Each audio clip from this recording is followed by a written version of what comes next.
The pineal gland is a neuroendocrine transducer, secreting melatonin responsible for physiological circadian rhythm control.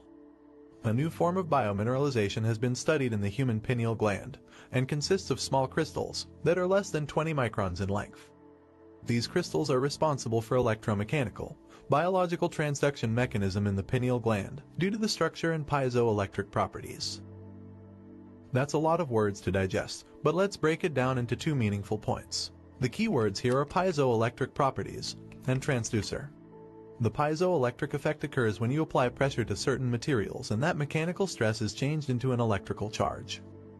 To put it in simple terms, the pineal gland contains calcite crystals made of calcium, carbon, and oxygen, and because of their structure, they express this effect. Like an antenna, the pineal gland has the capacity to become electrically activated and generate electromagnetic fields that can tune into information. That's point number one. In addition, in the same way an antenna pulsates a rhythm or frequency to match the frequency of an incoming signal, the pineal gland receives information carried on invisible electromagnetic fields. Since all frequency carries information, once the antenna connects to the exact signal of the electromagnetic field, there must be a way to convert and descramble that signal into a meaningful message. That's exactly what a transducer does, and that's the second point. A transducer is anything that receives a signal in the form of one type of energy and converts it into a signal in another form. Take a moment to look around you. The space you are sitting in is filled with TV, radio, and Wi-Fi waves that are all different frequency ranges of invisible electromagnetic energy. You can't see any of them with your eyes, but they're still there. For example, the antenna that picks up a range of frequencies carrying a signal to your TV is transduced into a picture on your TV screen. When you tune into an FM station, you are tuning your antenna to a specific electromagnetic frequency. The information carried in that frequency range is then transduced into a coherent signal, which is the music you hear with your ears. The study I quoted says the pineal gland is a neuroendocrine transducer, capable of receiving and converting signals within the brain. When the pineal gland acts as a transducer, it can pick up frequencies above our three-dimensional space-time, sensory-based reality. Once the pineal gland is activated, it can tune into higher dimensions of this space and time, and like a TV, it can then turn the information carried on those frequencies into vivid imagery and surreal, lucid, transcendental experiences in our mind, including profoundly heightened multisensory visions beyond our vocabulary. For the pineal gland to become activated, some important things must happen. I will address them now.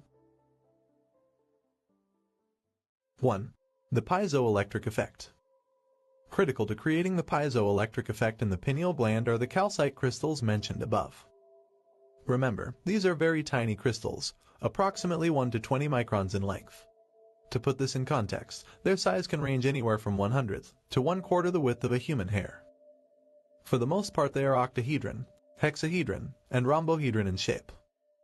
The purpose of the breathing technique we do before many meditations is to pull the mind out of the body by liberating potential energy stored as emotions in the lower 3 energy centers. As we inhale and contract those intrinsic muscles, follow our breath from the perineum all the way up our spine to the top of our head, and then hold our breath and squeeze those muscles more. We're increasing intrathecal pressure. This is the internal pressure created when you push up against your insides. For example, when you hold your breath and lift something heavy. The word piezoelectric is derived from the Greek words piezein, which means to squeeze or press, and piezo, which means to push. When you do this, you are pushing cerebrospinal fluid up against the pineal gland, exerting mechanical stress on it. This mechanical stress translates into an electrical charge, and it's this exact action that compresses the stacked crystals in the pineal gland and creates a piezoelectric effect. The crystals of the pineal gland generate an electric charge in response to the stress you're applying. One of the unique characteristics of the piezoelectric effect is that it's reversible, meaning that the materials exhibiting the direct piezoelectric effect, the crystals, also exhibit a converse piezoelectric effect. Once the crystals in the gland are compressed and are creating an electrical charge, the electromagnetic field that is emanating from the pineal gland causes the crystals in it to stretch as the field increases.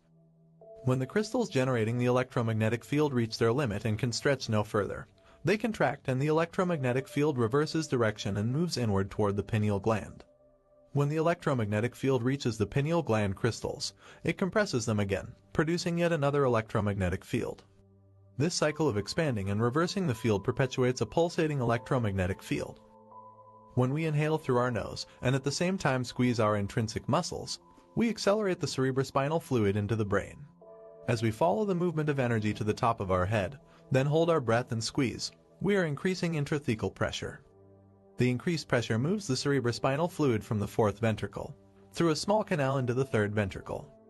At the same time, fluid traveling around the cerebellum compresses the crystals of the pineal gland. By increasing the intrathecal pressure, you funnel a greater volume of fluid into the chamber of the third ventricle, as well as from the space around the cerebellum. So when you hold your breath and squeeze, this extra volume of fluid exerts pressure from both directions up against the crystals, causing them to compress and create the piezoelectric effect. Now the pineal gland becomes a pulsating antenna, capable of picking up subtler and subtler, faster electromagnetic frequencies. This is the first event that must take place to activate the pineal gland. 2. The pineal gland releases its metabolites. On the surface of the pineal gland are tiny hairs called cilia, Latin for eyelashes. The action of the accelerated fluid moving faster than normal through the chambers of the ventricular system tickles the tiny hairs, which overstimulates the pineal gland. Because the pineal gland is shaped like a phallus, the stimulation produced by the acceleration of fluid moving past it, combined with the electrical activation created by an increase in intrathecal pressure in a closed system, causes the gland to ejaculate some very profound, upgraded metabolites of melatonin into the brain. The tiny cilia of the pineal gland become stimulated as the cerebrospinal fluid accelerates through the ventricular system. 3. Energy is delivered directly to the brain. Much like sending a rocket ship into space, overcoming gravity to get it off the ground is the part that requires the most energy, so to move that energy from our lower centers demands a great deal of intensity and effort. As you know by now, every time you perform the breath, you send charged particles up the spinal column. As these particles increase in velocity and acceleration, they create what's known as an inductance field. This inductance field reverses the flow of two-way information that typically facilitates communication from the brain to the body, and the body to the brain. Much like a vacuum, the inductance field draws the energy from those lower centers, energy involved with orgasm, consumption, digestion, fight or flight stress, and control, and delivers it directly to the brain stem in a spiraling motion. As the energy travels up through each vertebra, it passes the nerves that run from the spinal cord to different parts of the body, and some of that energy is then transferred through the peripheral nerves that affect the tissues and organs of the body. The current that runs along these nerve channels activates the body's meridian system, resulting in all the other systems of the body getting more energy. As energy is released from the body to the brain, it passes by each spinal nerve, exiting between each vertebra. The excitation of this system further switches on the peripheral nerves, which then transfer more energy to different tissues and organs in the body. As a result, more energy is delivered throughout the body. Once the energy reaches the brainstem, it must pass through the reticular formation. It's the job of the reticular formation to constantly edit information going from the brain to the body, as well as from the body to the brain. This formation is part of a system called the reticular activating system, which is responsible for levels of wakefulness. For instance, when you wake up from a deep sleep because you hear a sound in your house, it's the RAS that alerts you and arouses you. That's its rudimentary function. However, as the sympathetic nervous system is activated and merges with the parasympathetic nervous system, instead of depleting the body's stored energy, it releases that energy back to the brain. Once this energy reaches the brainstem, the thalamic gate opens like a door and energy moves through the reticular formation to the thalamus, where it relays information to the neocortex. Now the reticular formation is open, and you experience greater levels of awareness. In a sense, you become more conscious and awakened. Think of the thalamus as a big train station with tracks leading to the higher centers of the brain. That's how the brain goes into gamma brainwave patterns. Right between each thalamus located in the midbrain sits the tiny pinecone-shaped pineal gland, facing the back of the brain. As a side note, there are two individual thalami in the midbrain, one on each side, which feed each hemisphere in the neocortex. The pineal gland sits right between them facing the back of the brain. When the energy reaches each thalamic junction, remember the thalamus is like a relay station to all other parts of the brain. These thalami send a message directly to the pineal gland to secrete its metabolites into the brain. The effect is that the thinking neocortex becomes aroused and goes into higher brainwave patterns, like gamma. The nature of those chemical derivatives of melatonin relaxes the body and at the same time awakens the mind. When energy moves from the body to the brain, A torus field is created around the body.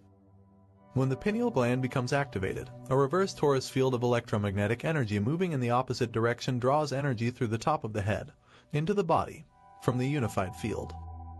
Since energy is frequency, and frequency carries information, the pineal gland transduces that information into vivid imagery.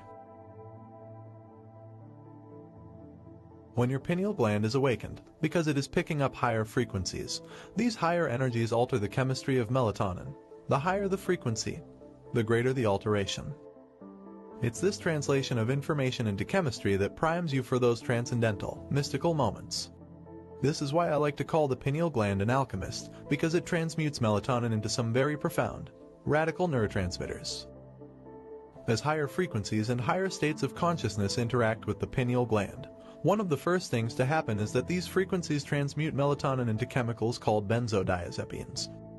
Benzodiazepines are a class of drugs, from which Valium is created, that anesthetize the analytical mind, so all of a sudden the thinking brain relaxes and stops analyzing.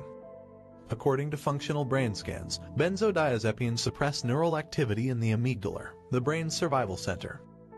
This limits chemicals that cause you to feel fear, anger, agitation, aggression, sadness, or pain. Now your body feels calm and relaxed, but your mind is awakened. Another chemical created from melatonin produces a class of very powerful antioxidants called pinolines. Pinolines are important because they attack free radicals, which harm your cells and cause aging. These antioxidants are anti-cancer, anti-aging, anti-heart disease, anti-stroke, anti-neurodegenerative, anti-inflammatory, and antimicrobial. That's a perfect formula to upgrade melatonin's normal role as an antioxidant to the role of a supercharged antioxidant that further restores and heals the body to a greater degree than the melatonin molecule normally does. If you take that molecule and tweak it again into a cousin of melatonin, you find the same chemical that makes animals hibernate. When melatonin, which makes us sleepy and dreamy, alters just slightly into this more powerful molecule, it carries a message to extend rest and repair even further. Because the body is no longer the mind, we temporarily lose our interest in the outer world, and because we have no biological drives and aren't distracted with bodily needs, we're able to move more fully into the present moment and go deeply within. If you take that molecule and advance it yet again, you produce the same chemical found in electric eels, a phosphorescent, bioluminescent chemical that amplifies energy in the nervous system. This chemical can be powerful enough to cause a significant shock. Just imagine an electric eel that literally lights up with energy when it gets stimulated. That's what happens in the brain when it gets activated. Not only does this phosphorescent, bioluminescent chemical increase the energy in the brain, but it enhances the imagery the mind internally perceives so that everything looks as though it's made of vivid, surreal, luminescent light. As a result, people have reported experiencing colors they've never seen before, because they exist outside their known experience of the visible light spectrum. These colors appear as profound, otherworldly glowing lights in a technicolor, lucid, opalescent world of suspended beauty. Everything appears as if it's emitting beautiful light made of vivid, radiant energy that you can feel. Alter melatonin one more time and you produce the chemical dimethyltryptamine, one of the most powerful hallucinogenic substances known to man. When ayahuasca or other plant chemicals containing this molecule are ingested, the body receives only DMT. But when the pineal gland is activated, it receives the whole blend of aforementioned chemicals, and this causes some very profound inner experiences. Some of these experiences have been reported to create profound time dilation, where time appears infinite. Time travel, journeys to paranormal realms, visions of complex geometric patterns, encounters with spiritual beings, and other mystical interdimensional realities. Now, because the pineal gland is activated, we can pick up higher frequencies, which in turn produces a change in chemistry. The higher the frequency we pick up, the more it alters our chemistry, which means the more visual, hallucinogenic, and higher energy experiences we have. The crystals in our pineal gland, acting like a cosmic antenna, are the doorway to these higher vibrational realms of light and information.